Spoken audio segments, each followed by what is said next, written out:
वाले साधक को भगवान खुली छूट देकर रखते हैं। कैसी? मेरे गुरुदेव भगवान कहते हैं कि भगवान की भक्ति का व्यापार भक्तों से चलता है। किससे चलता है? हाँ, इसीलिए भगवान ने भक्तों और संतों को खुली छूट दे रखी है कि तुम जिसके ऊपर हाथ रख दोगे, जिसके ऊपर दृष्टि कर दोगे, उसका उद्धार मैं करूंगा। इसीलिए संतों की बड़ी महिमा है। जिसके ऊपर वो हाथ रख दे उसका दर्द ठीक हो जाए, उसकी बुखार ठीक हो जाए, ये बहुत छोटा विषय है। इसको चमत्कार न मान लेना, क्योंकि उसको तो भगवान, क्योंकि भगवान का वो आश्रित है, भगवान का यश गा रहा है, तो व्यापार चल रहा है, तो उसका खर्चा पानी है भगवान दे रहे छोटे छोटे।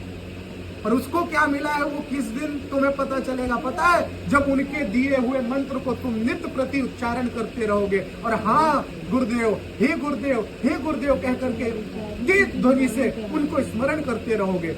यहाँ पे लिखा हुआ है,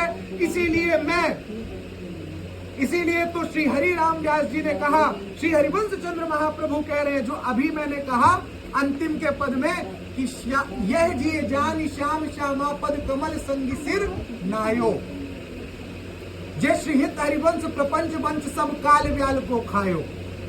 ये जो प्रपंच है वो काल व्याल को खाने वाला है। इसीलिए अपने हृदय में संतुष्टि प्रदान करके जो श्याम श्यामा के चरण आश्रित जन है, भजन करते हैं जो भगवान का, उनका आश्रय ग्रहण करो, उनके चरणों में अनुराग प्राप्त करो। इससे बहुत जल्दी प्रभु रिझते हैं।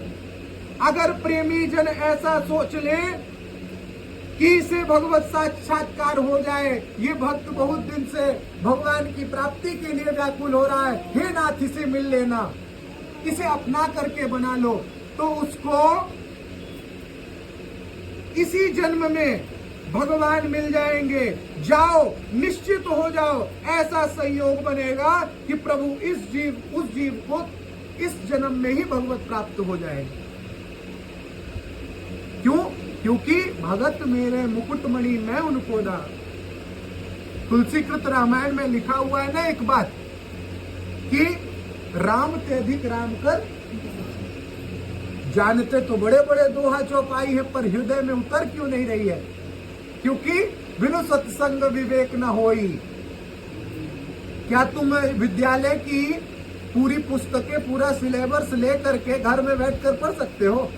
दिखाना कोई पढ़ सकता हो तो पूरी तरह से रहस्य को और सार को और उसके उपरति को नहीं पहचानोगे तो तुम्हें कैसे पता चलेगा कि ये कैसा कैसा है? गुरु कहना तो सीख गए, पर गुरु का स्वरूप क्या है, गुरु का तत्व क्या है, ये तो गुरु के चरण आश्रित ही बताएंगे। जो उधर से गुजर चुका है वही ना बताएगा कि सामने गड्ढा है कि नहीं। जैसे छोटे से उदाहरण में, यहाँ पे हमको चोट लगी हो, उसी जगह किसी और को चोट लगी हुई देखें तो हम उसके ऊपर दया दिखाएंगे ना। हम बोलेंगे ए भाई यहाँ पे तो बड़ा दर्द होता है, मेरे भी कुछ वर्ष पहले चोट लगी थी, मैं तो बच गया, अब कृपा करके तुम भी ऐसा ऐसा काम करो। बोले क्या किए थे जो बच गए? तो वो बताने लगेंगे ये दवाई लगाए थे, ये। तो गुरुदेव के जन जो होते हैं वो वैद्य हैं। जाके ही में पीर परत है, वह घाव दूजो पहचाने रे। जिसके हृदय में घाव है वही दूसरे का घाव जानेगा कि नहीं। तो संत जन जो रो रो करके तुम्हें बोलते हैं कि भगवान का नाम लो, भगवान से प्रेम करो, भगवान करुणा करके तुम्हें अपनाएंगे, तो वो करुणा में भगवान तुम्हें निश्चित अपनाएंगे, क्योंकि वो प्रेमी की बात है।